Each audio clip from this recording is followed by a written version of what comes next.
Greenwald. I'm the president and CEO of the 9/11 Memorial and Museum. On behalf of everyone associated with the Memorial and Museum, I want to extend a warm welcome and express our sincere gratitude for your steadfast commitment to securing the safety of our nation. We are deeply honored to have Secretaries Chertoff, Napolitano, and Johnson here this morning, and I want to thank each of you for your dedicated service to the nation. The decision to hold this public field hearing here, within a space defined by the remaining foundational structure of the World Trade Center, at what was 18 years ago this week, the epicenter of Ground Zero, makes today's program especially meaningful. I know many of you toured the museum last night, some for the first time. The events we chronicle here, the lives we remember, and the aspirations we embrace for a world free from the scourge of terrorism are inextricably linked to the work of this committee and to the topics you will discuss today. Here at the 9/11 Memorial and Museum, we testify to the largest loss of life resulting from a foreign attack on American soil and the single greatest loss of rescue personnel in a single event in American history. Our exhibitions and programs recount the collective experience of profound shock, unprecedented vulnerability, and overwhelming grief caused by the attacks. Yet visitors take away more than a cautionary tale to remain vigilant to continued threats. By sharing the manifold expressions of courage, compassion, and service in response to 9/11, this museum also affirms the best of who we can be as human beings. From its inception, the 9/11 Memorial and Museum vowed to honor and preserve the memory of all who were killed. And 2 days from now, this memorial will host, as we do every year, a solemn ceremony to mark the anniversary of the 9/11 attacks. But in recent years, our understanding of what it means to remember has had to evolve with the tragic recognition that for far too many, 9/11 is not past history at all. For the survivors, responders, rescue and recovery workers, relief workers and volunteers, and community members exposed to hazards and toxins in the aftermath of the attacks, 9/11 is an all-too-present reality. The massive 16-acre recovery effort at this site lasted 9 months, concluding on May 30th, 2002, with the ceremonial removal of the last column, now standing directly behind you here in Foundation Hall. During that time, as well as on the day of the attacks, hundreds of thousands, it's estimated 400,000, responders and survivors, workers and residents were exposed to hazards and toxic dust released into the air at and around the World Trade Center following the collapse of the Twin Towers on 9/11. In the 18 years since, thousands have died, and tens of thousands more suffer from injuries and illnesses sustained at all 3 attack sites, including the Pentagon and the crash site near Shanksville, Pennsylvania. The scale of the 9/11 health crisis is almost inconceivable. Over 97,000 people living in all 50 states and in 434 of 435 congressional districts are currently enrolled in the CDC's World Trade Center Health Program. This tragic situation exemplifies what we call here the longitudinal impact of terrorism, its ongoing human toll. In just 2 years, we will mark the 20th anniversary of the 9/11 attacks. For the witness generation, it is unbelievable that 2 decades will have passed. Our memories of that day are still that vivid. But there is a new generation growing up in a world defined in so many ways by a pivotal event they did not experience personally. Some are in college, some are starting their careers. If, as someone recently remarked, the 21st century started here, we must ensure that the next generation and generations to come understand the significance of the events and legacies of 9/11 so they have the tools and the perspective to negotiate the challenges ahead. National security, the topic of today's meeting, is among the greatest of those challenges, and it is a core programmatic focus of this memorial and museum. As evidenced by this morning's hearing, the museum has emerged as a vital convening space in which to explore issues of global security, counterterrorism, crisis leadership, and public service. We provide specially tailored training programs for professionals in law enforcement, intelligence, and the military, and we regularly offer public programs on security, defense, and foreign policy. The museum also hosts an annual summit on security, bringing together leading voices on security matters from across the public and private sectors. Our next summit will take place on November 12th and 13th, and will kick off with keynotes from former DNI Director Dan Coates and our chairman, Mike Bloomberg. This year's summit will also offer an opportunity for attendees to preview our next special exhibition documenting the more than 10-year hunt for Osama bin Laden. If you are interested in attending the summit or would like to visit this exhibition at another time, please let me know. Standing here, sitting here in Foundation Hall, at the heart of Ground Zero, we are witness not only to the remnants of what was destroyed, but to the promise of a better future. This is now the foundation at Ground Zero, a place to build up from and create a safer world for our children and our grandchildren. Thank you for being here today and for your dedication and service to this singularly critical goal. Thank you, Alice. Now, if the secretaries, please be seated.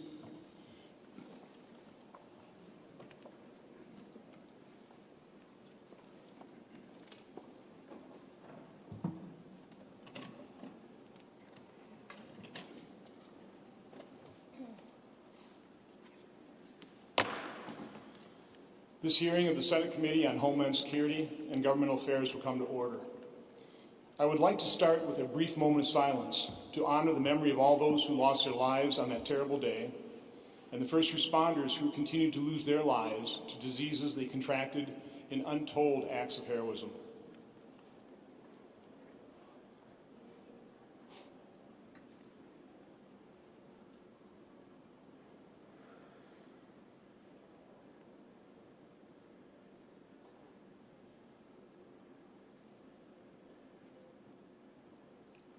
Thank you. I would first like to thank Alice Greenwald and everyone involved in the creation of this special place. I'd like to thank the National September 11 Memorial Museum for hosting this field hearing on hallowed ground and for providing a sobering and moving and educational tour for committee members and staff last night. I'd also like to thank everyone for attending what I hope will be a thoughtful and informative event. In particular, I would like to thank three of the former secretaries of the Department of Homeland Security, Secretaries Chertoff, Napolitano, and Johnson, for their attendance, testimony, and especially their service to this nation. We truly appreciate it. The title of this hearing, 18 years later, the state of Homeland Security after 9/11, describes our goal: to look back and assess what has transpired since that awful day. What actions were taken? What has and what has not been effective? And maybe most important, what has changed? In 2011, the 10th anniversary report card produced by the Bipartisan Policy Center focused on the extent to which the 9/11 Commission's 41 recommendations had been implemented. The report concluded with a reminder that, quote, "We have done much, but there is much more to do." Much work remains because we are living in a world of rapid and dramatic change. It is essential to acknowledge that the world evolves, enemies adapt, new threats and problems emerge. For example, if ISIS existed in 2011, it certainly was not on most people's radar. We were worried about large-scale planned attacks by al-Qaeda, not a terror group using video and social media to inspire lone wolf terrorists. I doubt that the creators of the internet and social media platforms ever contemplated how their innovations could be used for such evil. In his book, Slouching Towards Gomorrah, Robert Bork illustrated how the internet provided an opportunity for previously isolated deviants to connect to others. Social media has sped up the process that Daniel Patrick Moynihan accurately described as, quote, defining deviancy down. As a result, we have experienced the depressing proliferation of homegrown violent extremists, mass shootings, and domestic terror attacks. Another dramatic shift that has occurred involves the composition of illegal immigration. In 2011, only 3,938 unaccompanied children from Central America were apprehended entering our southwest border illegally. And the phenomenon of families exploiting our laws was so minor we weren't even keeping track of them. 11 months into this fiscal year, more than 69,000 unaccompanied children from Central America and 432,000 family members have been apprehended, with most claiming asylum and being allowed to stay. I use these examples to highlight the evolving complexity of the problems we face and our inability to effectively address them. Unfortunately, there are not many solutions as easy and effective as hardening the cockpit doors. As chairman of this committee, I have attempted to guide us through the problem-solving process, gather information, properly define problems, identify root causes, establish achievable goals, and then, only after completing that work, begin to design workable solutions. Too often in the political realm, solutions are directed toward unachievable goals, and they simply do not reflect reality. The 10th anniversary report card details significant implementation of the 9/11 Commission's 41 recommendations, but those were solutions in response to 9/11. In 2015, this committee's then-ranking member, Senator Tom Coburn, issued a report reviewing the Department of Homeland Security. He detailed $544 million spent by DHS from 2003 to 2014 and criticized the department for, quote, not successfully executing any of its five main missions. Let me, quick as an aside, mention what those 5 missions are. Prevent terrorism and enhance security. Secure and manage our borders. Enforce and administer our immigration laws. Safeguard and secure cyberspace. Strengthen national preparedness and resilience. And I also have to say, in that report, as harsh as it was not a reflection on the current Secretary, Secretary Johnson, or past secretaries. In fact, he calls out in that report the management skills and your unity of effort initiative. But it's still a pretty harsh assessment, and after 18 years, it is necessary to ask some hard questions based on experience. For example, is DHS too big? Does it have too many missions? Can we expect one department to be responsible for natural disasters, preventing domestic terror attacks, cybersecurity, protecting critical infrastructure, enforcing immigration laws, securing our borders, investigating counterfeit currency, protecting government officials? Not only does the list go on, but in addition to its operational responsibilities, DHS also reports to 92 congressional committees and subcommittees of jurisdiction, plus another 27 caucuses, commissions, and groups. The complex set of problems our nation faces will not be solved with heated rhetoric in the midst of political squabbling. It will require individuals working together in good faith, as members of this committee have done so often in the past. That's why I am grateful that a bipartisan group of senators has the opportunity to be here today to learn from a bipartisan group of former secretaries. I hope that through this work, we can fairly evaluate past successes and failures and use these assessments to guide future actions and policies designed to secure our homeland. Again, I thank the secretaries and look forward to your testimony. With that, Senator Peters. Well, thank you, Chairman Johnson, for convening this an important hearing, and thank you to Alice Greenwald and the entire National September 11th Memorial and Museum staff for hosting us here today. I'm also grateful to our former Homeland Security Secretaries for joining us to share your thoughts as well as your expertise.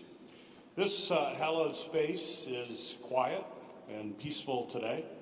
We are surrounded by the remnants of the towers that were destroyed and the treasured memories of 2,977 lives taken 18 years ago at the World Trade Center, at the Pentagon, and in Shanksville, Pennsylvania. My colleagues and I had the opportunity to tour the museum and the memorial yesterday, and the experience this extraordinary tribute to the lives that were lost in the most devastating attack on American soil, tribute to the families who lost their loved ones, and the first responders who so bravely ran into danger to save the lives of others.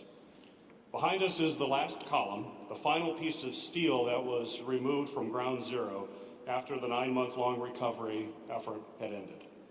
Today, it stands as a monument honoring the 441 first responders, police, firefighters, and rescue workers who gave their lives in the line of duty. This week, we remember and honor the lives lost on September 11th, 2001, and we must also reflect on the lessons that we have learned in the years since as we work to prevent a tragedy like this from ever happening again. In the days following September 11th, our nation felt, for the first time, that we were vulnerable to the dangers of a very volatile world. In those frightful days, no one knew what the future would hold, only that we would rise from the rubble, united and resolved to be stronger than ever. It was out of that uncertainty and determination to protect this nation from future attacks that the Department of Homeland Security was founded. The new department, which rapidly grew to be one of our nation's largest federal agencies, was comprised of nearly 24 large and diverse agencies, many of which had operated for decades as independent actors. In the face of tragedy, these organizations, each with their own very unique cultures and histories, coalesced around a very single and focused mission and under one banner. The Department of Homeland Security was created with one primary mission in mind: combating the scourge of terrorism and ensuring that we could say with confidence, never again. However, in the years that have since passed, as the world around us has changed, so too have the challenges facing this great nation and this vital department. Today, DHS confronts a new generation of persistent and evolving threats, more complex and diffuse than we could have possibly imagined just a few years ago. With each passing day, our world becomes more interconnected, cementing the important role cybersecurity plays in our everyday lives. A rise in violence driven by racism, religious discrimination, and other hateful ideologies has altered our perception of domestic terrorism and the threats that they pose. And one of the gravest threats to our national security does not fly a flag or adhere to an ideology. Yet climate change poses an existential threat not just to the United States, but to our entire planet. The Department of Homeland Security is our first line of defense against these and many other challenges, some of which have evolved or risen since this department was created. As the threats to our homeland change, so must the efforts to protect our national security. With nearly 2 decades of lessons learned, the time has come for a clear-eyed assessment of what has worked and what needs to be improved. As we reflect on what the department has accomplished to date, we must consider whether the size and the complexity of DHS can keep pace with the constantly evolving threats of a rapidly changing world. In order to build a more sustainable department and defend ourselves from global threats, we must look to the future. It is not enough to understand the threats of the moment. We must also ensure that DHS is prepared to anticipate and identify those threats arising in the future. This is a very difficult conversation, but one that we must have to keep our country safe and ensure that we never again face a catastrophic event like September 11th. Thank you, Senator Peters. As the secretaries may be aware, it's our tradition to swear in witnesses, so if you'll all stand and raise your right hand. Do you swear the testimony you will give before this committee will be the truth, the whole truth, and nothing but the truth, so help you God? Proceed. Our first secretary is former Secretary Michael Chertoff, who is the founder and executive chairman of the Chertoff Group and is senior of counsel at the law firm Covington & Burley. Mr. Chertoff was the second Secretary of the Department of Homeland Security, serving under President George W. Bush. He led the department from 2005 until 2009. Earlier in his career, he was a federal judge on the Third Circuit Court of Appeals and was head of the U.S. Department of Justice's Criminal Division. Secretary Chertoff. Thank you, Mr. Chairman, and thank you, Senator Peters and members of the committee. I deeply appreciate and am honored by the opportunity to appear before the committee, and particularly in this setting, which is so meaningful. I also know that in the audience we have a number of senior security officials from the state of New York, the Fire Department of New York, and the Port Authority, which of course is the organization that houses this facility. I also would like to request respectfully that my written testimony be made part of the record. No objection. I have very vivid personal memories of September 11th. Very briefly, I was head of the criminal division, and within minutes after the second plane hit the tower in the World Trade Center, I was at the operations center in the FBI with then FBI Director Bob Mueller, trying to figure out first who had done it, and perhaps more important, how do we stop it from happening again? And I have vivid memories of hearing about the plane that went down in Shanksville, also having heard the order transmitted to shoot the plane down if necessary, something I never would have imagined I would live to hear.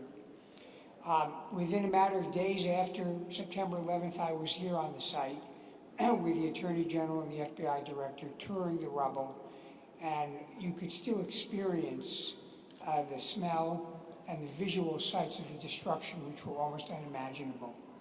So for me, this is an opportunity again to remember what is, for the whole country and maybe for the whole world, a seminal event of our lifetimes. It's obviously very appropriate to use the impending anniversary as a way to honor those who died and those who volunteered to run into harm's way to try to protect victims of this attack.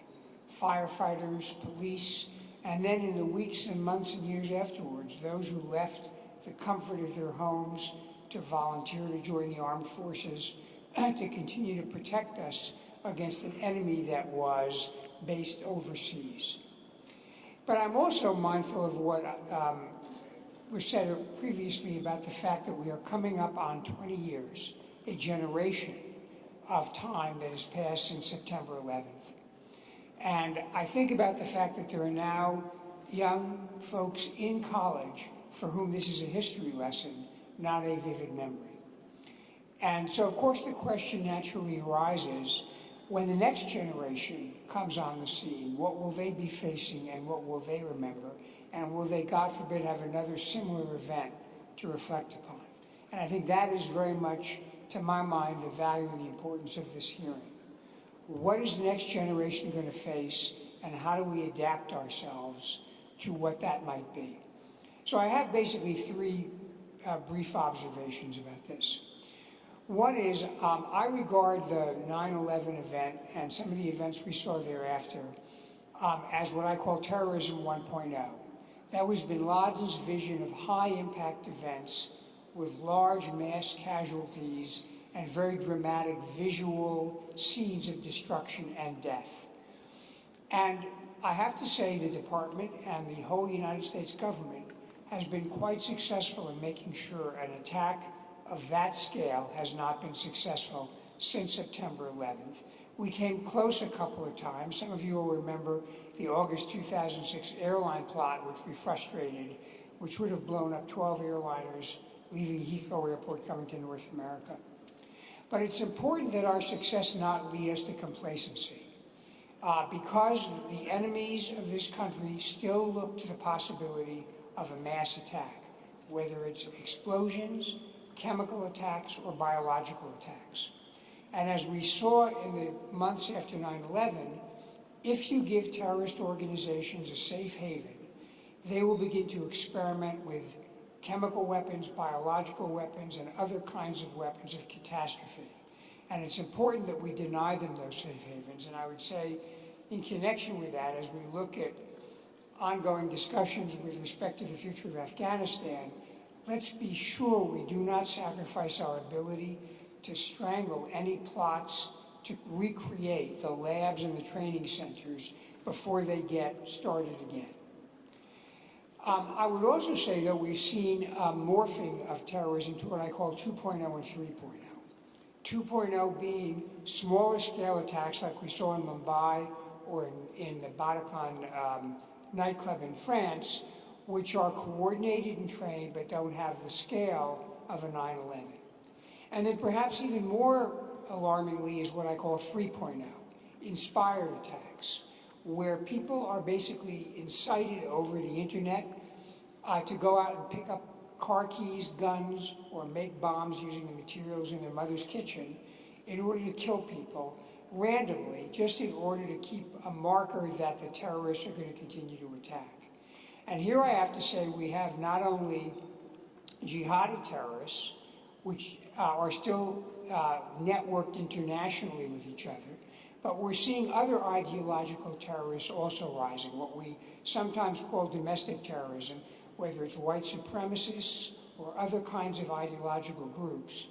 And even those are not purely domestic.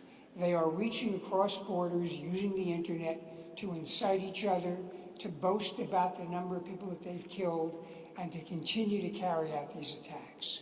And so we need to start to think about strategies to deal with this kind of terrorism, which to my mind involves much more involvement of local authorities and local social services, but also the creation of what I call off-ramps, ways you might intervene with people who are beginning to get into that mindset and divert them before they wind up having to be in the criminal justice system, or worse, wind up carrying out an attack. And finally, the third area we need to continue to focus on is cyber warfare. We see ransomware attacks on our cities that are shutting down services. We've seen in other parts of the world, like Ukraine, attacks on critical infrastructure that have shut the lights off. We need to raise our game with respect to this, and it's got to be a public-private partnership. Along these lines, we also are beginning to see the recurrence of what used to be called active measures, which is the use by foreign adversaries like Russia of social media and other tools to attempt to influence and disrupt our democracy and our social unity. And finally, I would like to say just very briefly before I conclude that I do think DHS has largely succeeded in the missions that were set out for itself, as witnessed the fact we haven't had another 9/11, but the organization must continue to adapt to these new challenges and new threats. I think most of the recommendations of the 9/11 Commission were adopted, but I do have to say Congress still needs to streamline oversight, which I think is the one major suggestion which has not really been implemented. So thank you very much, and I look forward to answering questions. Thank you, Secretary Chertoff. Our next secretary is former Secretary Janet Napolitano, who is the president of the University of California, who got some great rankings recently in the Wall Street Journal poll. Ms. Napolitano served as Secretary of the Department of Homeland Security from 2009 to 2013 under President Barack Obama. Prior to serving as Secretary, she was the Governor of Arizona from 2003 to 2009, Attorney General of Arizona from 1998 to 2003, and U.S. Attorney for the District of Arizona from 1993 to 1997. Secretary Napolitano. Thank you, Chairman Johnson and Ranking Member Peters and members of the committee. I want to thank you for conducting this important field hearing and for inviting me to participate. I am grateful for the work you do on behalf of the American people, and I am honored to be with you this morning here at the National September 11 Memorial and Museum. 18 years after the attack, September 11th remains a somber day on which we mourn and reflect on the nearly 3,000 lives lost in the attack on our nation. As we honor the memory of those whose lives were taken on that fateful morning, so too we express our gratitude to the first responders, law enforcement, and volunteers who pulled people from the wreckage of the Pentagon, from the World Trade Center, and who themselves, many later succumbed to illness or died as a result of their recovery efforts. I'd also like to thank the men and women of the Department of Homeland Security for the work they do to keep us safe day in and day out. They are true patriots, and I'm grateful for their service to our nation. And finally, I would like to acknowledge former Secretaries Chertoff and Johnson, who are here today and who so ably led the department during their respective tenures. From the beginning of my tenure as Secretary at DHS, we focused our mission on terrorism, aviation security, cybersecurity, and border management and security, as well as the security of the global supply chain, the trafficking of goods and humans, and the resilience of the nation to natural disasters.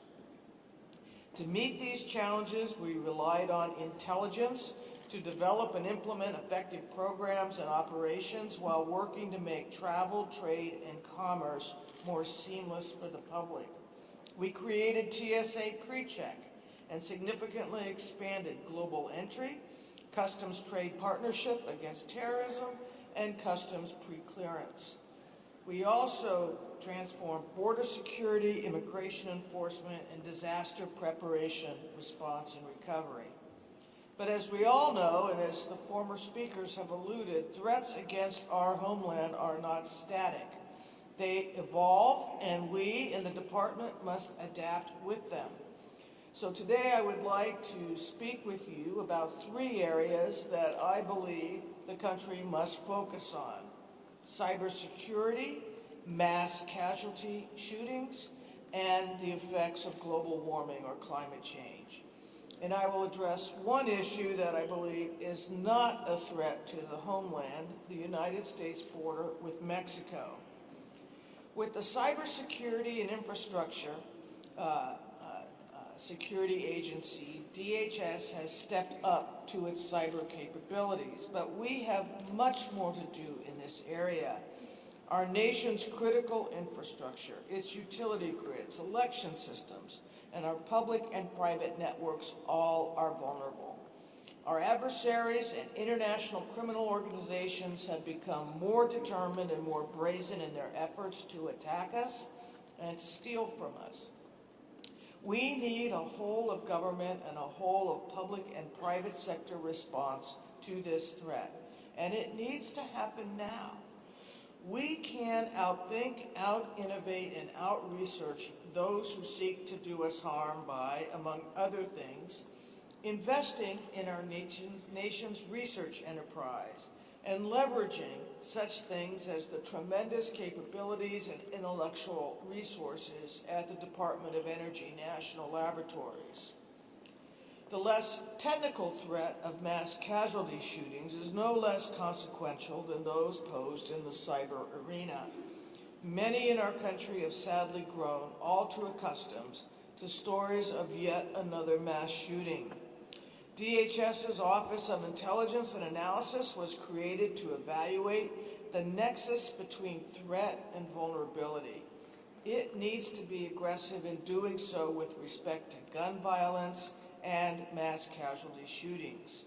I believe in the Second Amendment, but it did not contemplate citizens with combat-ready assault rifles. I believe people should be able to use weapons for recreation, hunting, and protection. But if you cannot hit your target with 10 shots, you should not be shooting a gun.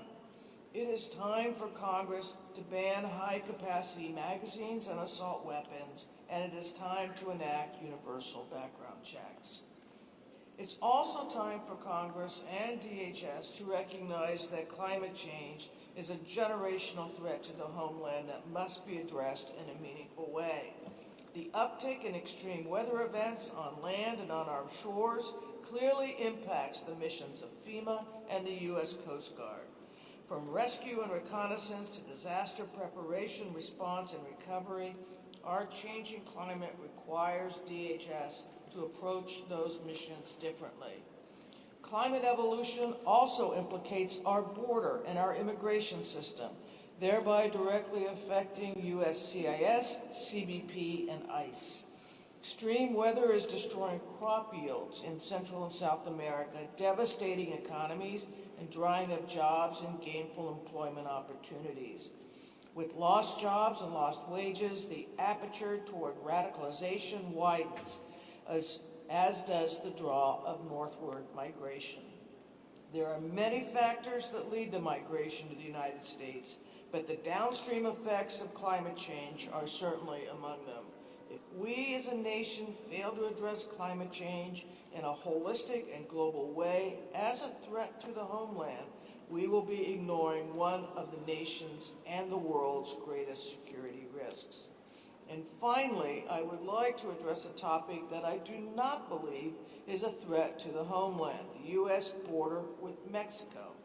I've worked on issues related to that border for nearly 30 years as a prosecutor, a governor, and as secretary of DHS. I've walked it, ridden it on horseback, flown it in fixed and rotor-wing aircraft, explored its tunnels, and visited almost every land port of entry. There have been times during my 3 decades of public service when I did argue that the border was a threat, but now is not such a time. The border is a zone where millions of dollars of lawful commerce, trade, and travel traverse each day.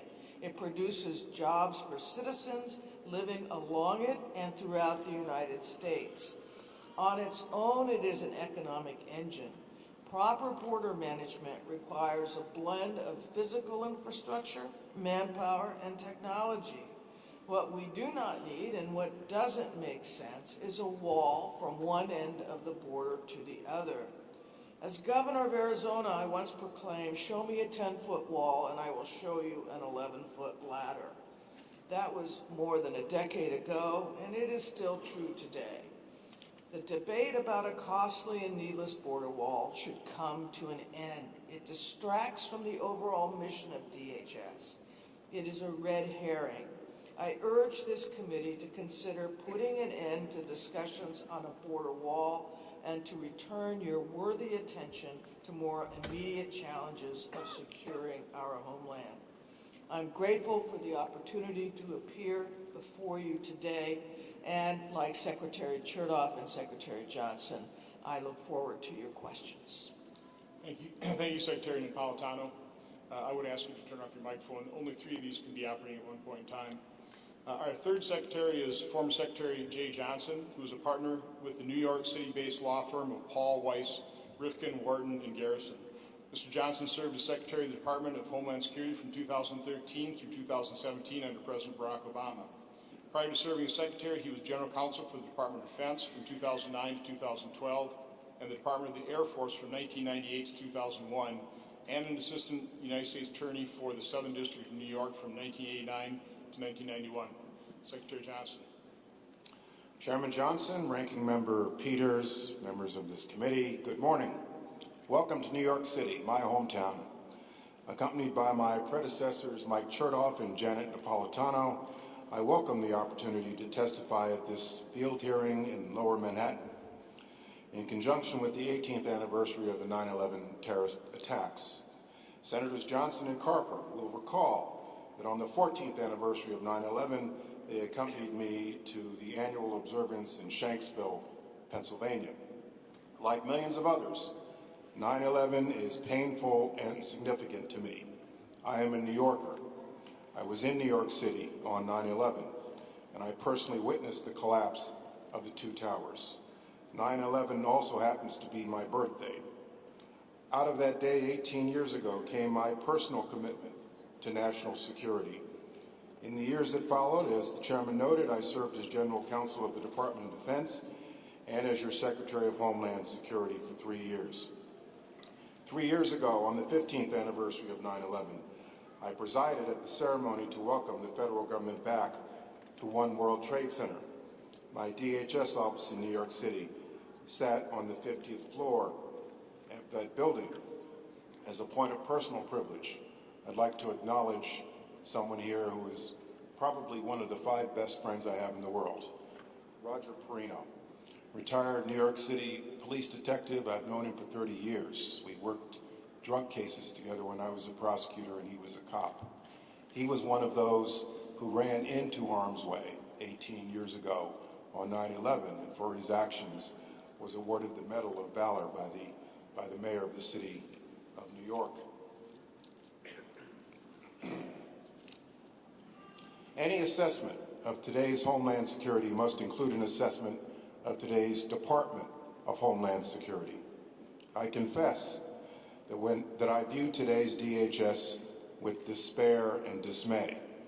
The department appears to be under constant siege, in constant crisis, suffering from management upheaval and leadership vacancies, and crippled, attacked, and constantly sued for the abrupt launch of ill-conceived, controversial immigration policies.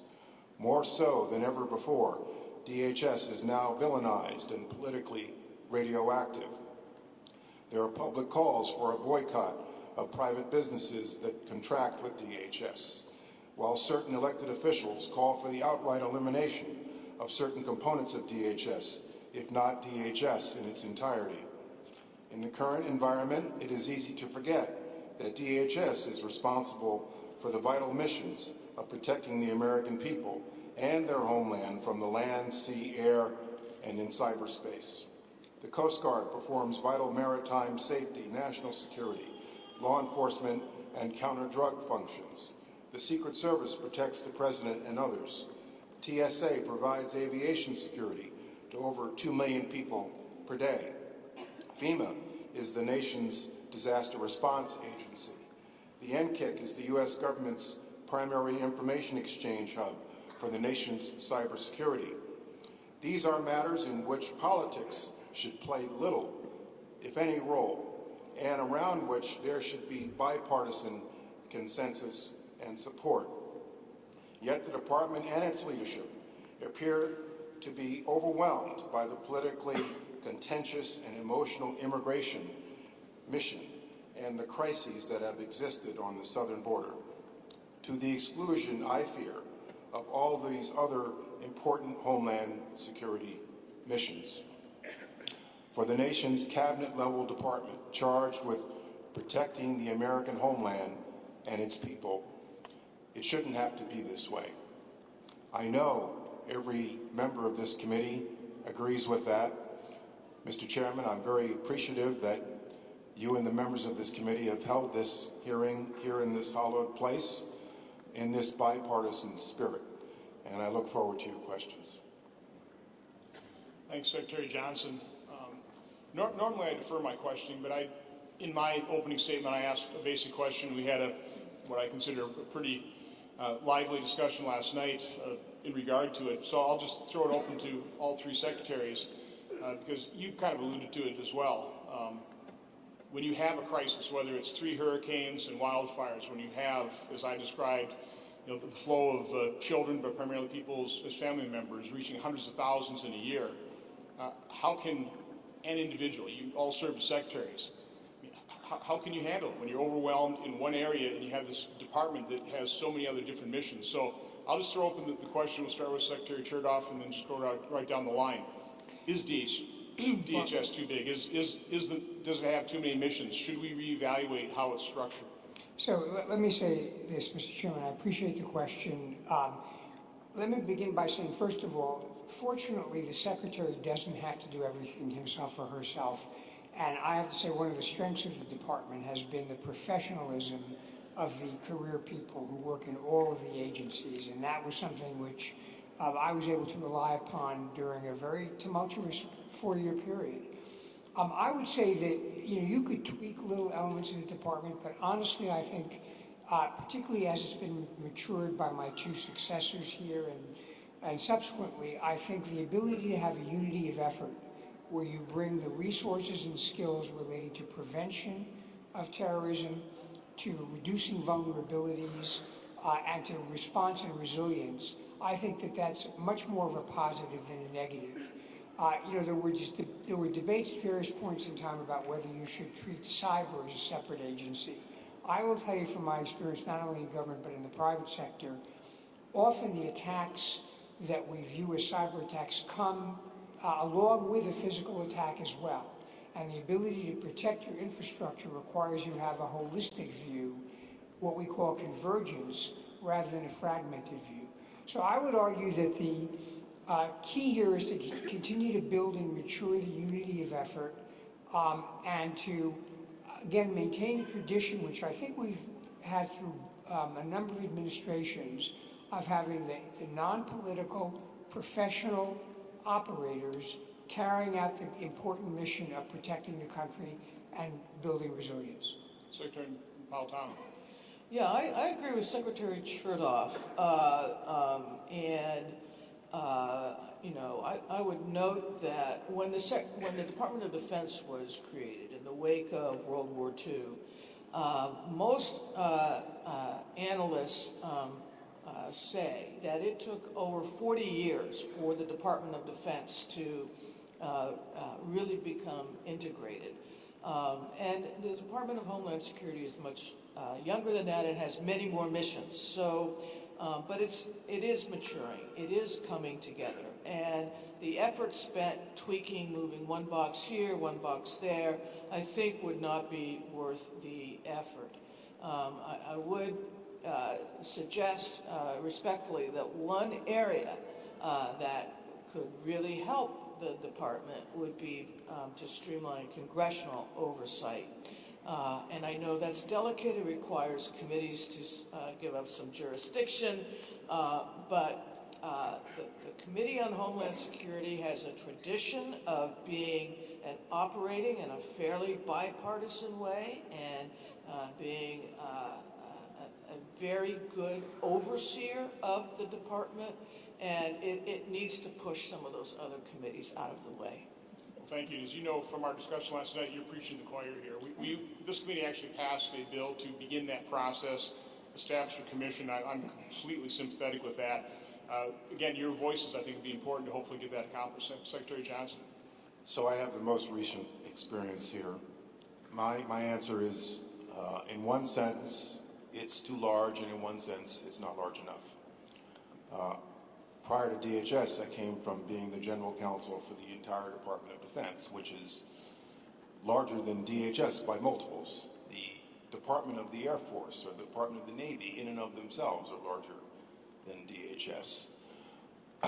And it's the third largest cabinet level department, but it's too big in the following sense. Its missions are very diffuse, very decentralized. The cultures across DHS are vastly different. The culture of FEMA versus the Secret Service versus the Coast Guard.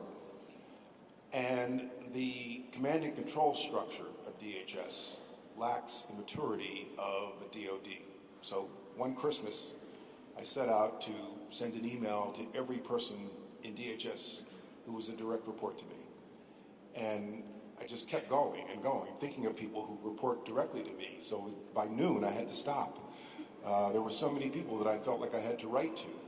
By contrast, you look at the Department of Defense, there is, for an example, somebody, a Senate-confirmed undersecretary who has the oversight function over all of DOD's intelligence missions. And so, except for the component leaders, and there are 7 or 8 of them, there's no middle-level management, really, between those people and the secretary. I'm very pleased that Congress, just before or after I left office, codified the joint task force structure that I created so that we'd have more of a DoD-type model when it comes to border security. The other thing I'd say is, in one respect, I think we actually need to go further. I'd like to see our government, and this is probably politically unobtainable, consolidate more of the federal law enforcement missions under one cabinet-level person. If I could wave a wand, I would take every federal law enforcement agency, put it under one cabinet-level official, not necessarily the Attorney General, who's the chief prosecutor, and deconflict all of their missions, much like they do in ministries of the interior in other nations. But, you know, it's probably politically impossible to do that. So in that sense, I don't think we've gone far enough consolidating our law enforcement mission. I know there's discussion of possibly moving the Secret Service to the Treasury, back to the Treasury Department. I would not do that. Secret Service is essentially a law enforcement agency, and when you're talking about large security operations like the General Assembly, it makes a lot of sense to have the Secret Service as part of one cabinet level department with HSI, with FEMA, with the Coast Guard, and one pair of eyes and ears looking at all the threats and all the different ways someone can enter the country. Look, I really appreciate those responses. I think it's important testimony. It can and should carry an awful lot of weight, so thank you. Senator Peters.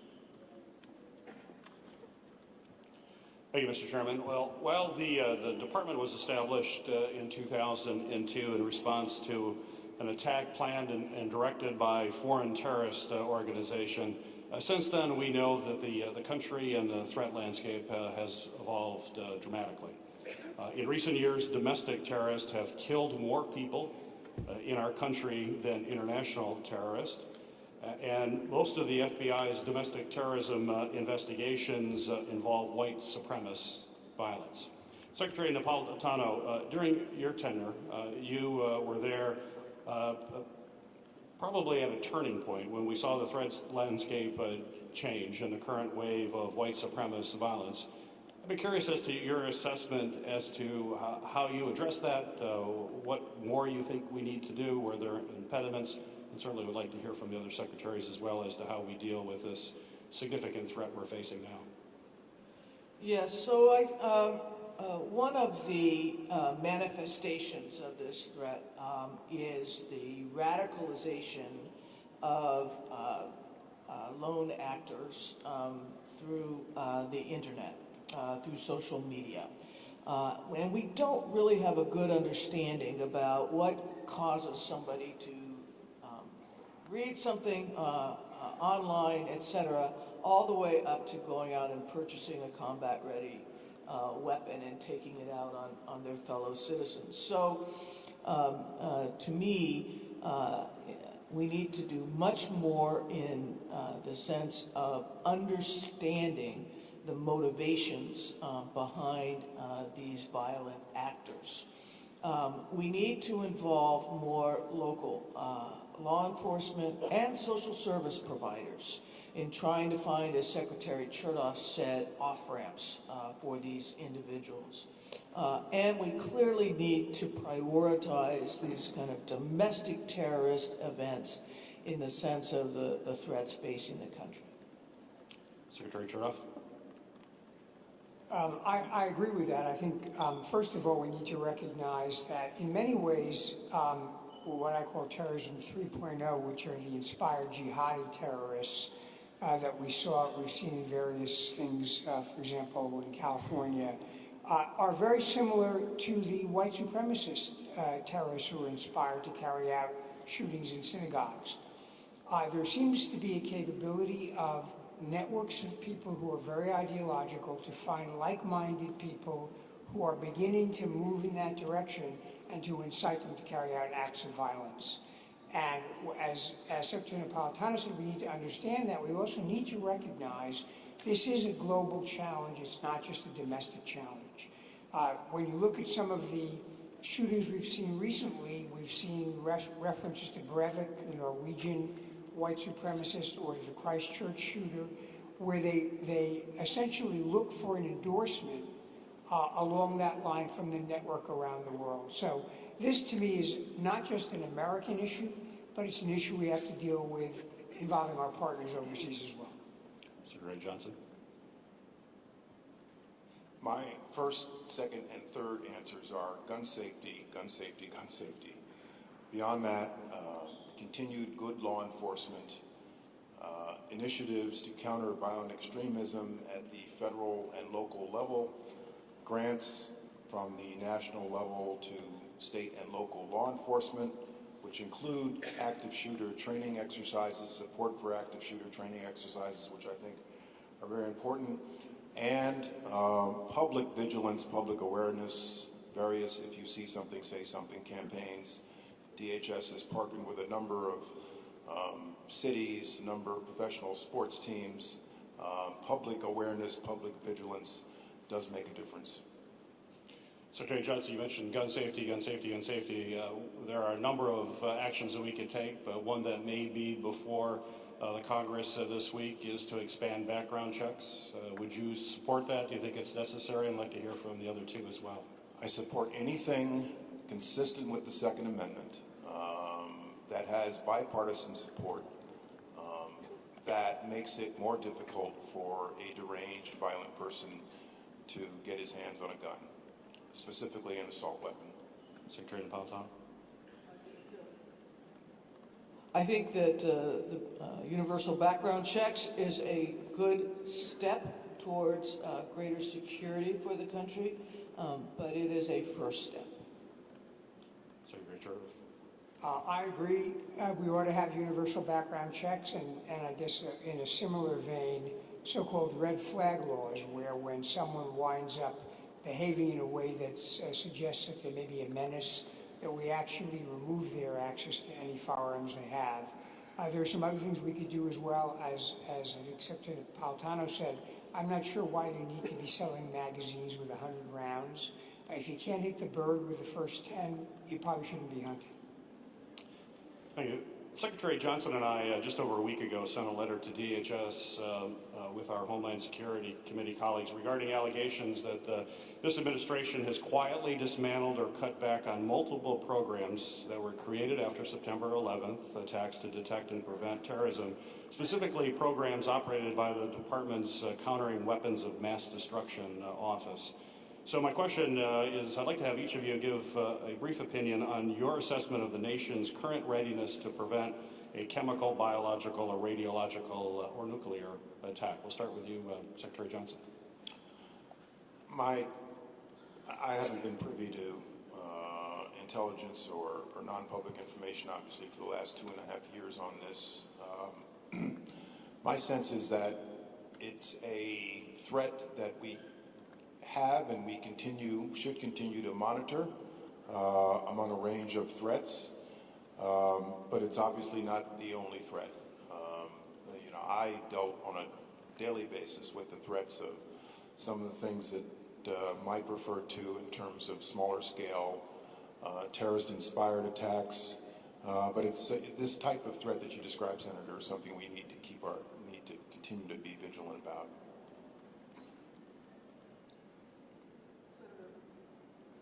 There you go. Senator, I agree. We need to maintain vigilance. We need to understand that active intelligence sharing, real-time intelligence sharing with our allies around the world increases our security in this area to the extent we're dealing with weapons of mass destruction that are manufactured abroad but are attempted to be smuggled into the United States. So the intelligence sharing internationally, globally, should not be overlooked as an effective tactic or technique to help secure the country. I agree with what both secretaries have said. And as I said in my opening statement, when I was secretary, we did worry quite a bit about chemical and biological and radiological attacks. And one of the reasons we did is because in Afghanistan, when we entered, we found labs where Al-Qaeda was experimenting, trying to develop these kinds of weapons. The good news is by reducing the footprint of ISIS, we've reduced the territory in which they could carry out that kind of work. But I think complacency is a real risk here. And again, as we talk about the future arrangements in Afghanistan, I would not want to see that become a safe haven again where we could see experimentation with these kinds of weapons. I'd also like to mention Hezbollah, which to my mind still remains the maybe most proficient terrorist organization in the world, which has access to a regime that certainly has moved in the direction of WMD. And again, we need to be very careful in sharing intelligence with our allies to make sure that Hezbollah does not become an attack vector with some of these weapons. Thank you. Senator Romney. Thank you, Mr. Chairman, and thank you to those that have helped organize this event in a place where we can remember and mourn and honor those who stepped heroically in to save others, and we can mourn the many, not just that were killed on 9/11, but those in the years after that have been so devastated by the effects of their heroism. I appreciate the testimony of each of the secretaries and your willingness to be with us today. You acknowledged in our discussions last night that that in some respects we play the role of a board or a policy group, and as a committee we have the opportunity to help guide the leadership at the Department of Homeland Security.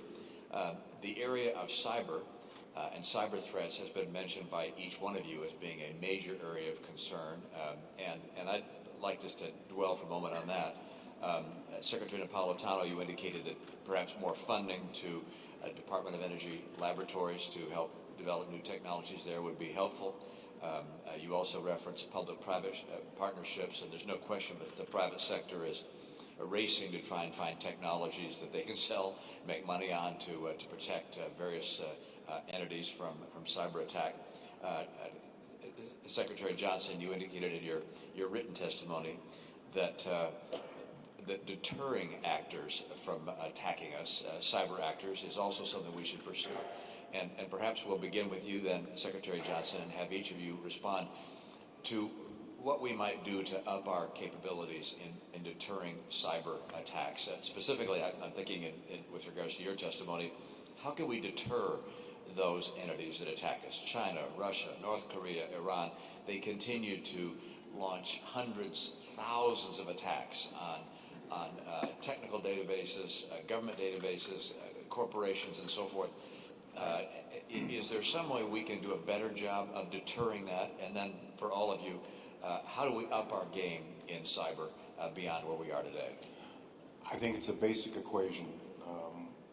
In my experience, all nation states, all organized nation states, whether they're democracies or monarchies or communist regimes, are deterred if the behavior is made cost prohibitive, if the nation state recognizes that it's just not worth the cost in terms of the reaction of the target. And we all know that between and among governments, there's a certain amount of surveillance activity that goes on. But we're, as I'm sure you recognize, at a new level of the theft of intellectual property, weaponizing things for political purposes that are hacked, that are stolen. And I believe that you cannot create a complete line of defense against these kinds of attacks, and therefore we have to put it to the bad actor and simply make the behavior cost prohibitive. I think that a lot of good things have been done in this administration in terms of sanctions directed at Russians, the Russian government, and by the Congress. But if you believe the intelligence assessments, a lot more is necessary, both directed against Russia and the other countries that you mentioned. Now, in terms of what more we can do on the defensive side, on my watch, we really enhanced the capability of the NKIC, which is within DHS. It's the information hub for cybersecurity. But I was disappointed when I was leaving office that not more private sector actors had partnered with DHS for information sharing purposes. And so I'd recommend to Congress that you check in on that occasionally and you see what you can do to more encourage that type of information sharing. Yes, I think that NKIC is a valuable resource at the department for bringing together the public and private aspects of cybersecurity. You know, cyber is an inordinately complicated topic. It's international in scope. The technology changes faster than we can change laws or policy. It requires an agility and nimbleness that is really not the hallmark of government. That is one of the reasons why it's so important to bring the private sector into how we deal with cybersecurity as a country. We need a whole of government, a whole of nation approach to this area. We need to recognize that it is among the top 3 risks that we face as a nation. You know, when you read the 9/11 Commission report, one of the key critiques it makes is that there were all these they were reverse engineering how the 9/11 attack occurred.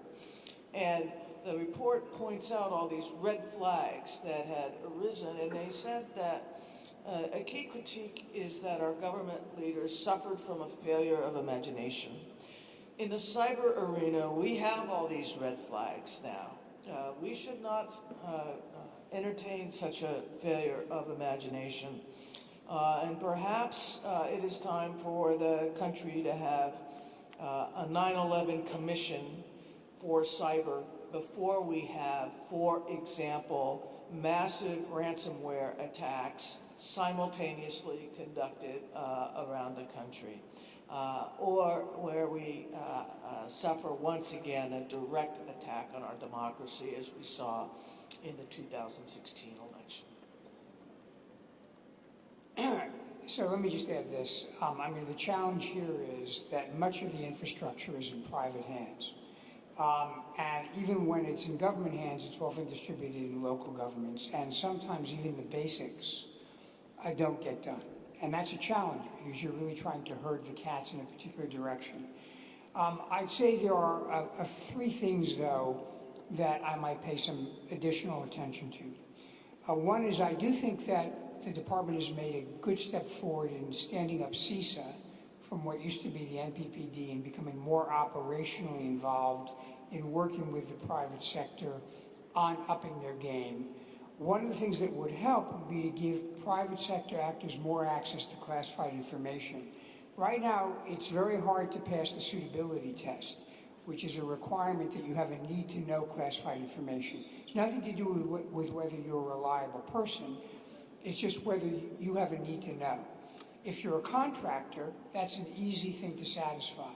But if you're running critical infrastructure, it gets difficult. And I think changing the mindset on that and opening up the aperture for information would be very helpful.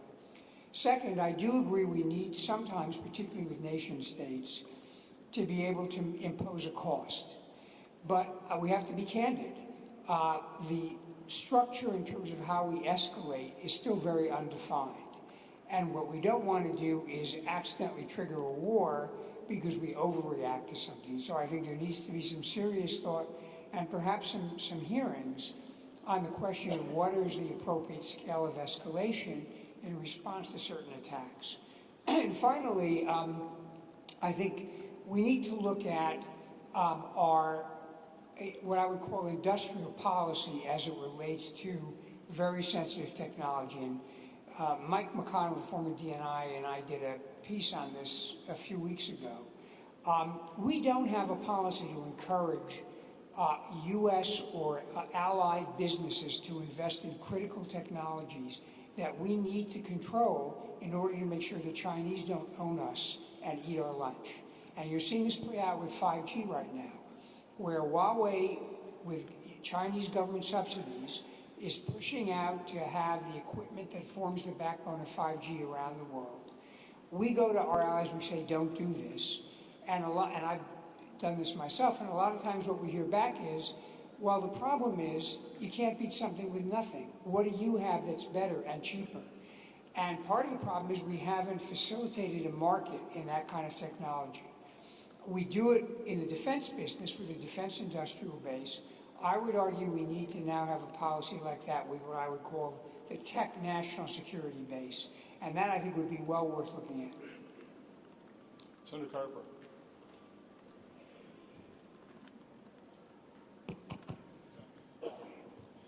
I want to begin, Mr. Chairman, and to Senator Peters, thank you so much to you and your staff for really coming up with this idea, and for us to have been here last night and had an incredibly moving and inspiring tour hosted by a very gifted, talented woman who leads this organization, has done so for more than a dozen years. I just want to thank everybody who works here as part of this team, and the volunteers who probably serve here too.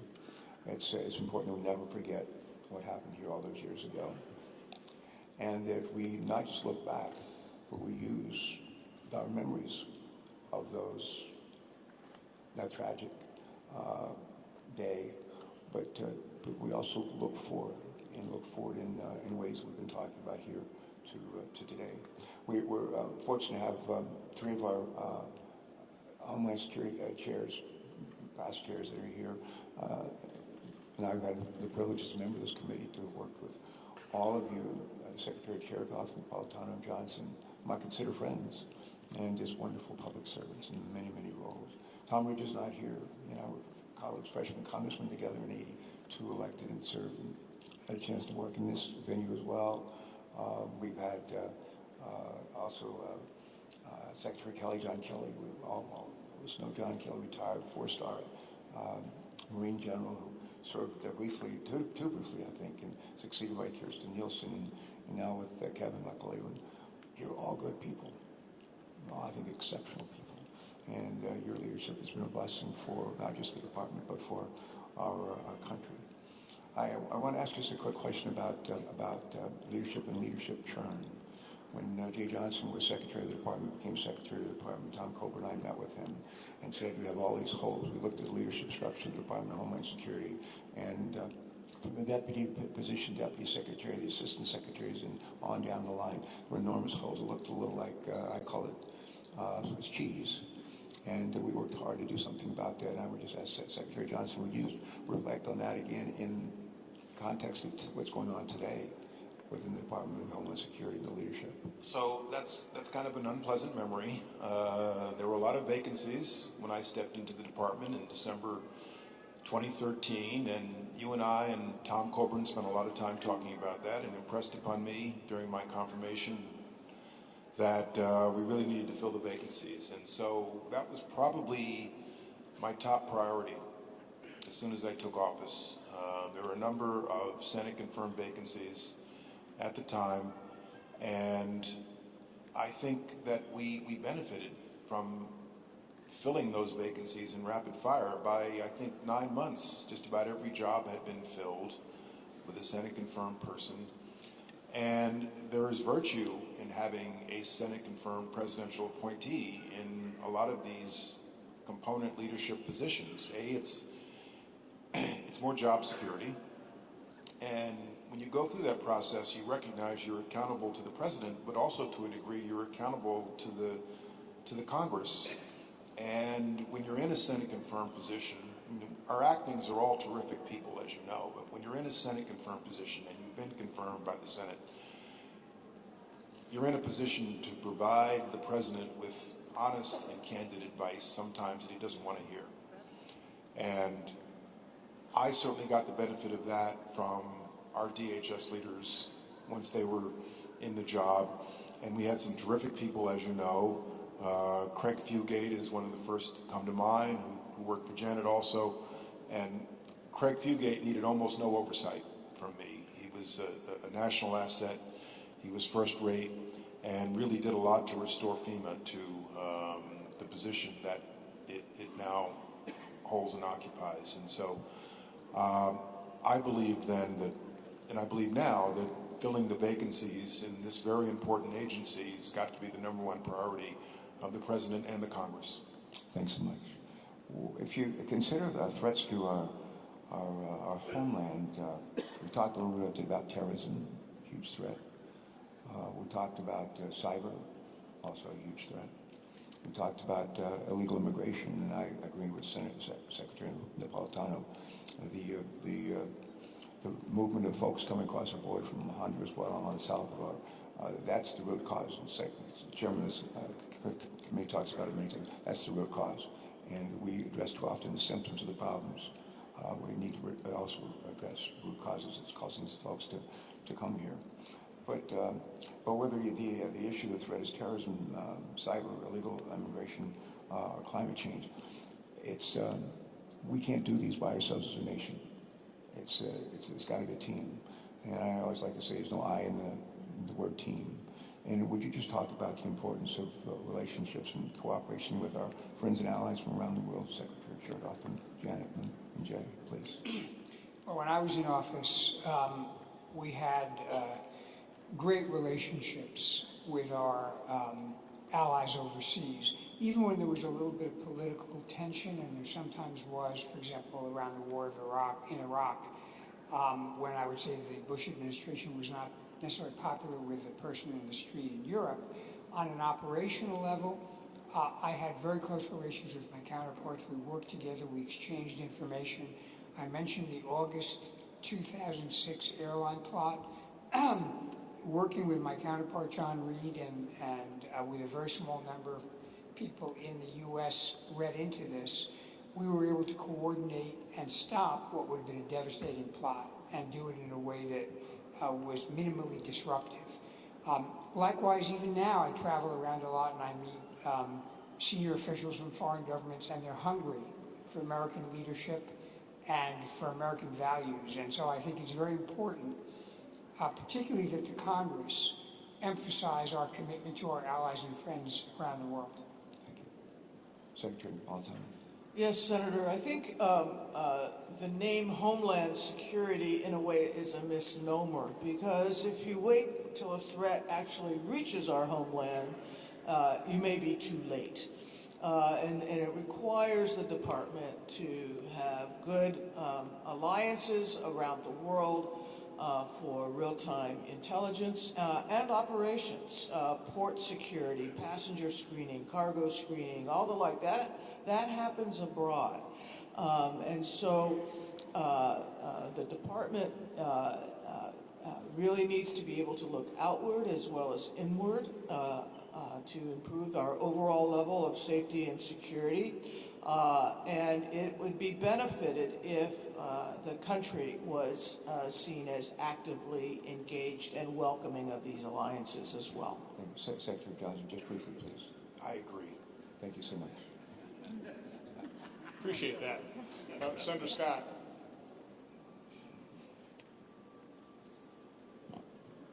Chairman Johnson, Senator Peters, thank you and your team for putting this together. I want to thank Alice and everybody here at the 9/11 Museum and Memorial for hosting us here. I want to thank each of the prior secretaries for being here. This is a solemn time in our nation's history. That day was. I was in the city on September 11th and saw the terror and devastation inflicted on our nation. And unfortunately, it still impacts a lot of people, the survivors, the first responders, and many of the families of the victims. I want to thank each of you for your hard work. You can continue to be proud of the Department of Homeland Security for everything they do to keep us safe. I was just in the Bahamas with the Coast Guard, and they're right now saving quite a few lives from Hurricane Dorian's devastating aftermath. And I was just at the border, Mexican-California border, and you can be very proud of your Border Patrol for what they're doing to protect our homeland from drugs, weapons, and terrorism. One question I have for each of you is, if you go back, a lot of discussion after 9/11 was that federal agencies didn't coordinate their information very well. And I just finished 8 years as governor, and I watched the same thing continue to happen. We had the Pulse terrorist attack, we had the Parkland shooting, we had 5 people killed at the airport in Fort Lauderdale, and we had 3 people killed at a yoga studio right before I finished my time. And in every case, the federal government had prior knowledge. They'd gotten tips, and it wasn't followed up with. And to this date, no one's ever been able to explain to me why, and if anybody's been held accountable. And so, are we in a better position than we were after 9/11, or do we still have the same issues that federal agencies, specifically in those cases, the FBI, are still not coordinating information with other federal agencies and local government? So, if each of you give me your ideas.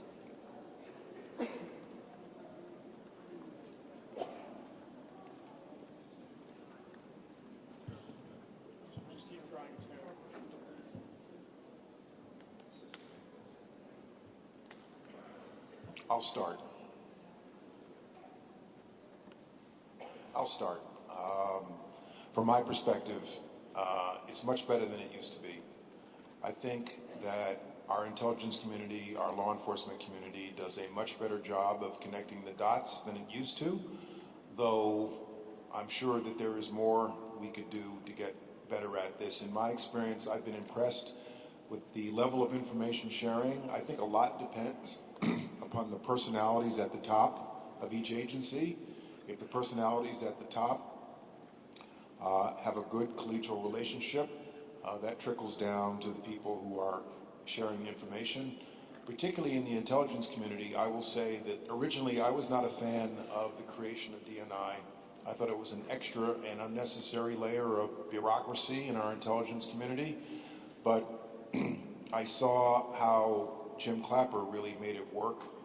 When I would get an intelligence product every morning, it would come from multiple intelligence agencies There would be coordinated opinions, there might be dissents, and I thought that that process worked well, though there were a lot of different agencies in the alphabet soup that were giving us these products.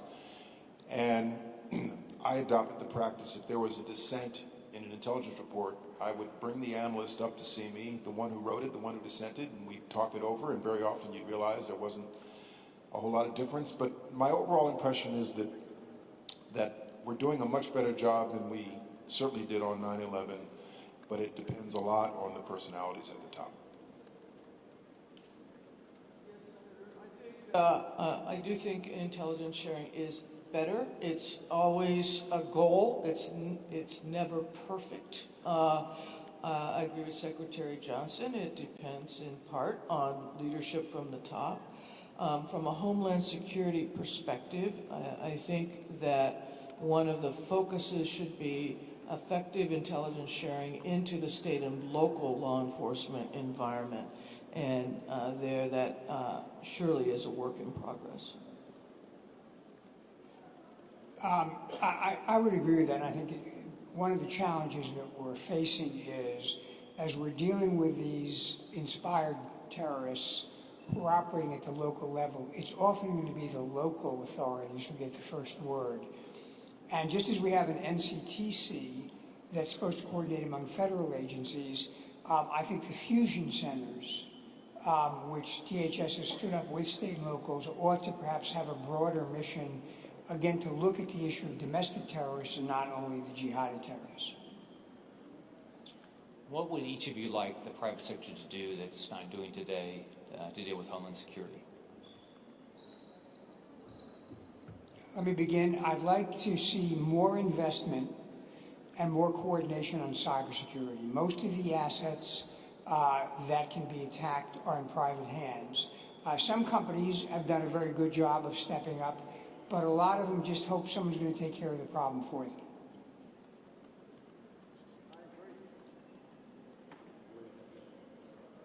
Thank you. Senator Hassan. Thank you, Mr. Chairman. I want to thank you and Ranking Member Peters for your continued attention to the issue of Homeland Security and terrorism and for convening this hearing today. I'd also like to thank all of today's witnesses for their lifelong dedication and attention to public safety and for your efforts to protect our citizens and keep the United States homeland safe, secure, and free. Those thanks also go to everybody who is here from local and state law enforcement. Homeland Security is a team effort and a team mission, and I'm very, very grateful for all of your efforts. And a special thank you to the 9/11 National Memorial Museum, Ms. Greenwald, to your staff for hosting us on this hallowed ground. It is such a moving tribute to all of those who perished nearly 18 years ago today. I, like many people on the panel, have a lot of memories about 9/11, but I think the most significant one for me was the feeling I had when I picked up my then 8-year-old daughter from school and realizing how much her world had changed. As I sit here, I am once again overwhelmed by our country's profound loss that day and the sacrifices made by first responders, by the military and civilians, and by their loved ones. In some ways, 9/11 changed our country forever, but our response reinforced who we are. We are strong, we are kind, we are resilient, and at times and in places such as this one, we are reverent, and we will fight for and protect our freedom. I wanted to turn to all three of our secretaries because I've been dealing at home in New Hampshire with members of different houses of worship who are now increasingly concerned for their safety. No one of any faith should have to fear for their life when they visit their house of worship for reflection and prayer. And sadly, as we've talked about over the past few years, Americans have witnessed an increasing number of threats to and violent attacks on houses of worship, both at home and abroad. These threats are not confined to major metropolitan areas. Over the past months, I have visited with members of houses of worship in New Hampshire and heard about the disturbing threats that they and their communities have received. One rabbi noted that they now only open the doors to the temple shortly before services begin and lock the doors shortly after the start of services. In addition to being concerned about that limitation on the openness that always should mark a house of worship, this rabbi says as she leads her congregation during those minutes when the doors are open, she wonders, is this the night we die? A few of these houses of worship received a small amount of funding from the Department of Homeland Security's nonprofit security grant program in order to help secure them against these threats. These funds help, but not all who applied for the grants were able to get them, and there is much more to be done to keep houses of worship in New Hampshire and across the country safe, secure, and free. So Secretary Chertoff, the nonprofit security grant program was created during your time as DHH Secretary. Secretaries Napolitano and Johnson, the program continued to expand under your watch, but so have the threats. Can each of you share with me your thoughts about how the Congress, the Department, and the entire federal government can work to keep soft targets like house of worship safe from threats? And Secretary Chertoff, why don't we start with you? Well, I mean, this has always been a very challenging issue, and obviously houses of worship are very sensitive. We've seen it in schools, we've seen it in commercial establishments, and it is impossible to lock down everything and have a free society. I do think the grants help, and I do think, frankly, I've observed during certain holidays in various houses of worship, the police sometimes are hired to do some overtime and do some protecting. Some of it is training and advising people about what to do if there's an active shooter, for example. And then the third piece of this has to be, again, better intelligence sharing. But I'd be kidding you if I were to say there's an absolute way to stop this. This is a question of risk mitigation. I don't think you can get risk elimination, but we ought to do the best we can. We ought not to let the perfect be the enemy of the good. Thank you. Secretary Napolitano. Yeah, I think there's a real insight into what Secretary Chertoff said. We can't lock down an open society, but what we can do is to help mitigate risk. The grant program helps, active shooter training helps, additional local law enforcement resources during particular holiday periods may help. It really requires using a menu of approaches. There's not one single approach. Secretary Johnson. So the grants program you mentioned, what I was struck by when I would look at the grants every year is the program was well known in certain communities but not others.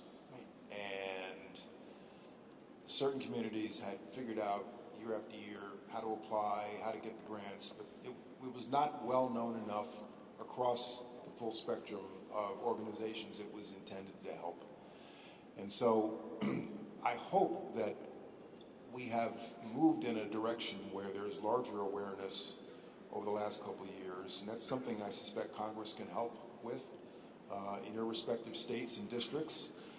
And they're all competing, obviously, for the same fixed pot of money, so perhaps Congress should consider raising the level of funding for these types of things, because I agree with your assessment of the threat. Thank you. The other thing I wanted to touch on is something that others have mentioned too, on the issue of cyber threats, but I wanted to focus a little bit on what's happening locally. Recent ransomware attacks designed to cripple government operations have targeted nearly every level of government, including a county, Stratford County in New Hampshire, and we've seen attacks on cities across the country. So is there more we can do for the federal government to assist state and local governments with deterring, preventing, and recovering from cyber attacks? Well, let me just begin by saying, I think one thing that could be done would be to help localities do some basic things to secure their infrastructure, including things like, for example, having backups for data. It's not going to eliminate the problem, but it's going to reduce the issue. Yeah. Yeah, helping mitigate the risk is important, and also I think we ought to be exploring what the federal government can do and is doing by way of attribution. to help find the source of these attacks so that an appropriate response can be constructed. I think the single best thing anyone can do in that situation is raise the level of awareness about security among the people that use the system.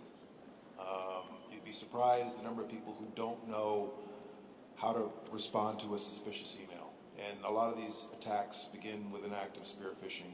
Somebody opened an email or an attachment they should not have opened. And so simply raising the level of awareness among people we entrust with the system goes a long way. Thank you. I'm pleased to report that our county officials did recognize a phishing email when they got it, and they had a pen and pencil backup system in place as they shut things down. But it's going to be something we need to continue to focus on. Thank you all again for your service and for your testimony here today. Senator Hawley. Thank you, Mr. Chairman. Secretary Johnson, can I just ask you one more time to tell us about your guest, your special guest who's with you? His name is Roger Purina. He's sitting right there. He doesn't like to be the center of attention. He is a Marine, and I met him when we worked drug cases together 30 years ago.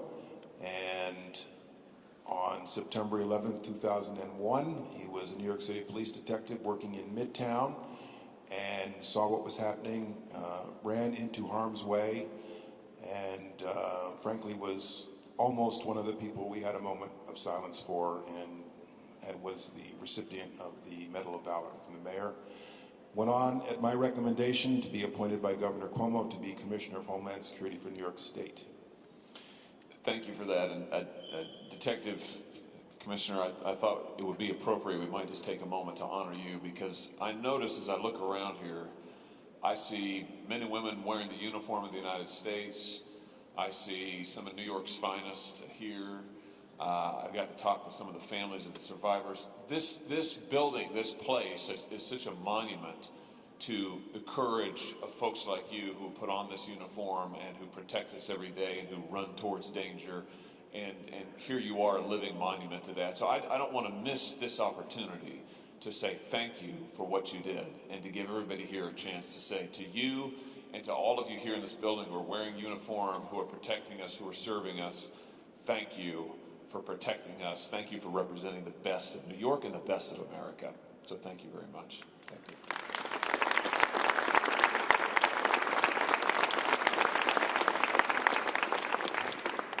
I do want to raise an issue now that has not been raised yet, but is extremely important to, I believe, the security of the American homeland, and certainly to the security of my state. I represent the state of Missouri. I spent part of my time in August when I was home in Missouri traveling around some of the most economically distressed communities, counties in my state, 114 counties in Missouri. And I chose to visit some of those that don't normally get visits from the press and media and so forth. And something that every single person, every single one, in every single community that I visited told me about was the epidemic of drug abuse that is crippling and killing entire communities, literally killing families, schools. It's unbelievable. And in my state, it's overwhelmingly meth. And it is coming, according to the federal government, it is coming overwhelmingly across the southern border. Just according to the 2018 DEA National Drug Threat Assessment Report, most of the meth available in the country, and certainly in the state of Missouri, is produced in Mexico and is smuggled across the southwest border. Missouri has seen a 52% increase in meth addiction treatment admissions in the last 7 years, according to the Substance Abuse and Mental Health Services Administration. It is hard for me to describe to you unless you were to visit and to see what this epidemic of drug abuse is doing to the towns and families and schools in my state. What a crisis this is. And so I want to ask about what we can give voice, first of all, to that crisis, and ask what it is we can do to address this very real crisis that is being driven by what is going on the border. And I think, Secretary Napolitano, let me just start with you, because I think I must have misunderstood you. I read your testimony. I heard you say in your opening remarks that you did not think that the border represents any threat to the homeland. I must have misunderstood you, because surely you couldn't have meant that the people in my state who are losing their lives, losing their children, losing their family members, the law enforcement who are completely overwhelmed by this epidemic that is coming across the border. I mean, surely that constitutes a threat to the security of the people of this country. Don't you agree with that? Look, I think the border, as I said, it's a zone to be managed. It is certainly an area where law enforcement needs to be engaged in terms of drug smuggling and gun smuggling and the like. It requires a whole of government effort. It requires partnership with Mexico in terms of how the ports themselves are managed, and that's where, when smuggling occurs, the bulk of it occurs through the ports of entry. It requires using the best available technology for inspection of vehicles and for manifesting of cargo and the like. What I mean to suggest is that the border itself is not the #1 threat to the safety and security of the American people, despite the overwhelming public attention being drawn to the border as the function of DHS. But you think that it is a threat.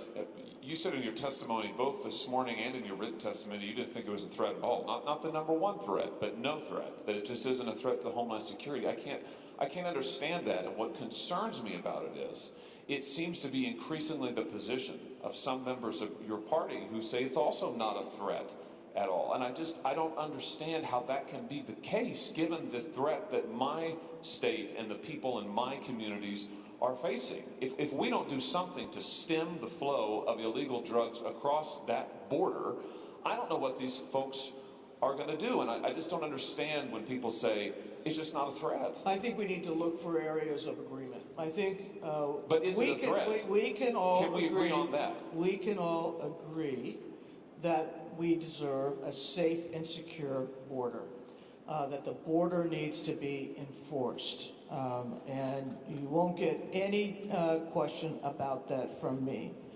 The way I wrote my testimony, however, was to say that the border is a zone. It's a zone to be managed in terms of threat. But it is not the #1 threat to the safety and security of the American people.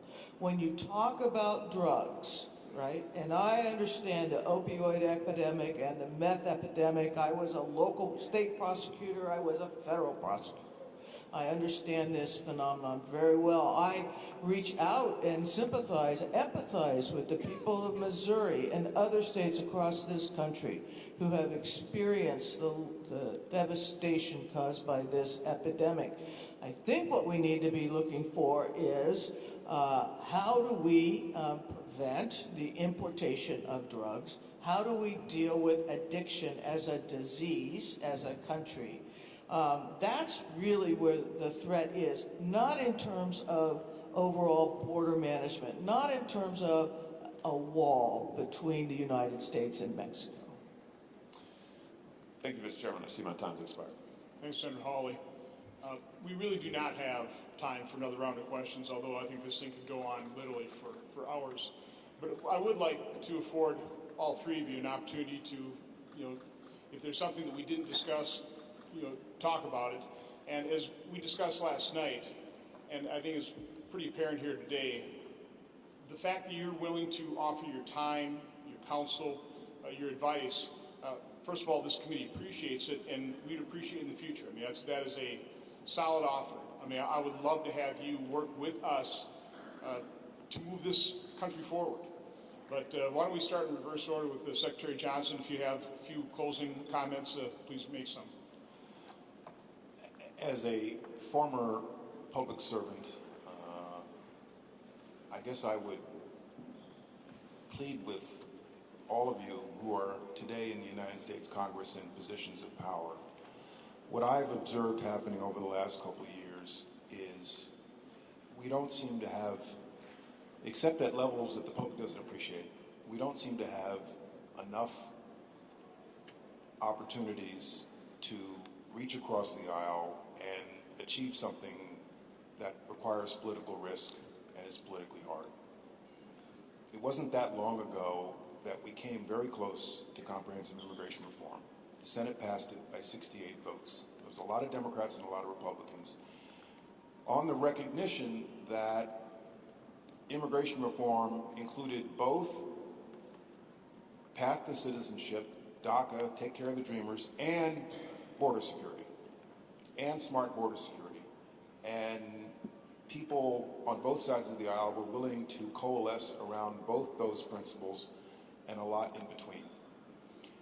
What I observe happening now is very few people are willing to do that anymore, and everyone is standing in their corners screaming at each other as the positions on both sides become more and more absurd, to the disservice of the American people you were elected to serve.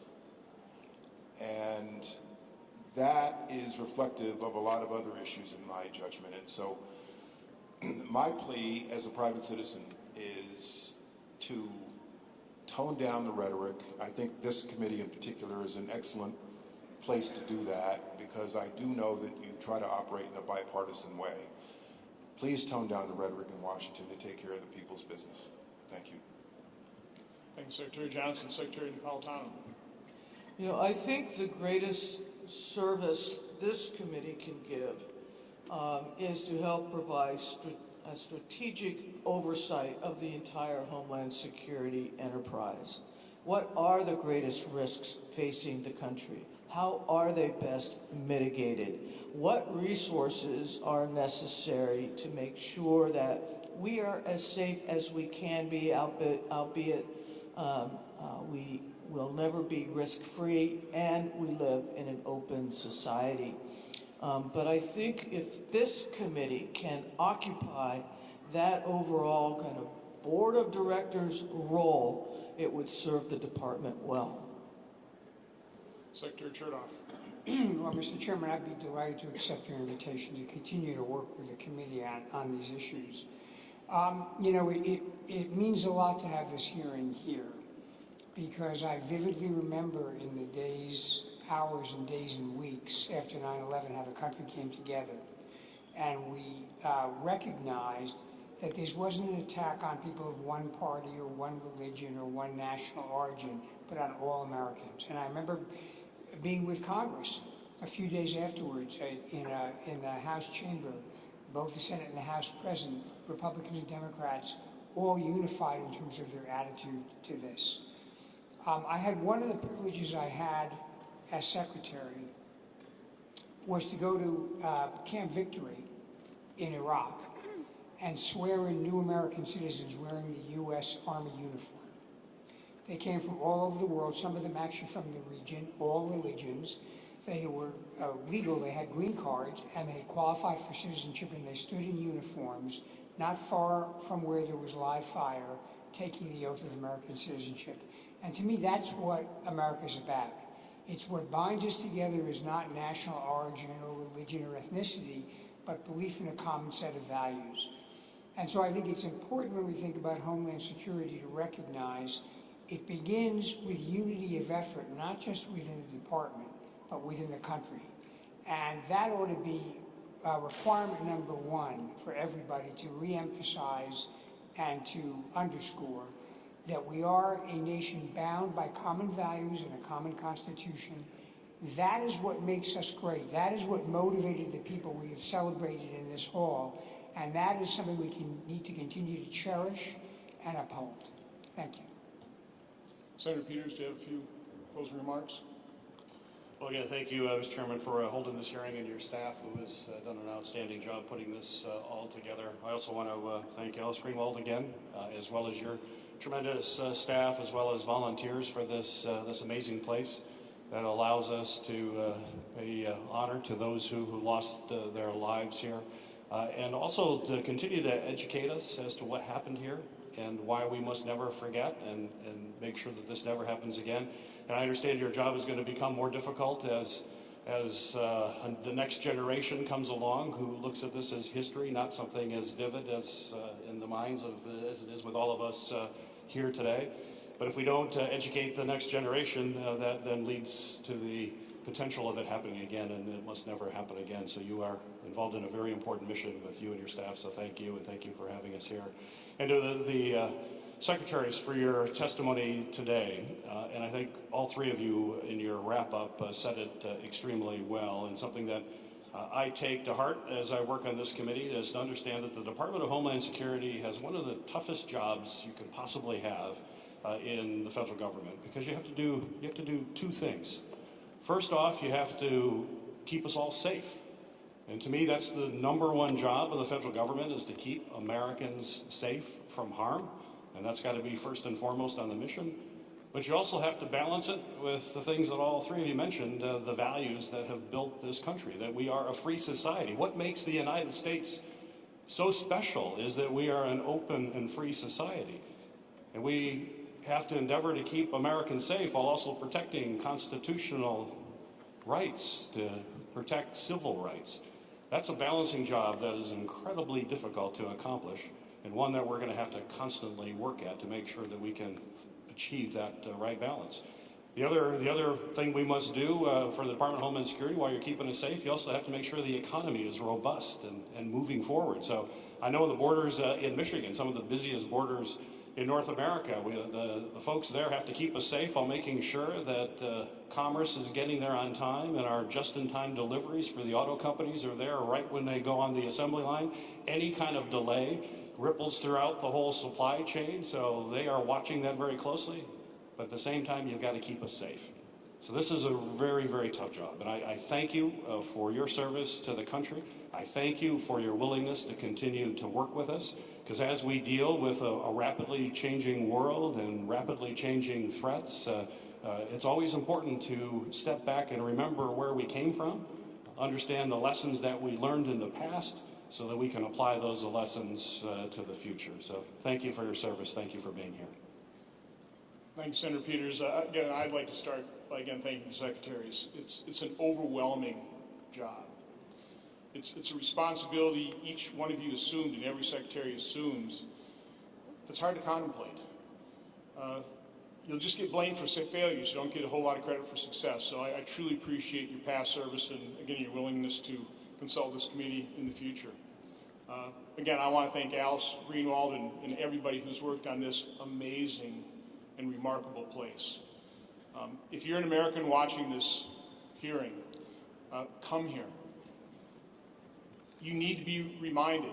It's true, we can never forget. And the thought that went into this place as we walked down into this chamber, the way those first responders did, what really struck me were those pictures of the people that day in New York, all fixated on the exact same thing as we were told 2 billion other people around the world watched in real time the tragedy of that day. But as others have remarked, we have the first responders, we have members of the military. To me, we had a great dinner last night. We all went around the table. I think it was Senator Peters and Senator Romney's idea. Let's just all go and describe what you were doing 9/11. Those of us who are alive, we all remember it. And for my part, I was just in Oshkosh, Wisconsin, in our office looking at the TV and making probably the exact same comment that probably 2 billion people made or thought. This changes everything. But then in the days that followed that, the pictures that emerged of the firefighters, the Port Authority, the cops in New York City, the responders, walking up the steps, rushing into danger to save their fellow Americans. As we watch the finest among us, the men and women in the military, also respond and volunteer and go halfway around the world to not only defend our freedom, but literally try and develop freedom and liberty and democracies for people they have no idea who they were. That is something pretty unique about America. We're not perfect, but I happen to think we are a phenomenal force for good in the world. And in the midst of tragedy, and not just 9/11, every mass shooting, every hurricane, every natural disaster seems to always bring out the examples of the goodness of the American people. To me, that's what this hearing is about. This is what our responsibility is, to not only preserve this good nation for future generations, to make sure it thrives. That's our responsibility. That's what we dedicate this committee to do. So again, I just want to thank everybody for attending. I want to thank everybody for their service, and really just conclude by saying, God bless America. Now I have to read the magic words. The hearing record will remain open for 15 days until September 24th at 5 p.m. for the submission of statements and questions for the record. This hearing is adjourned.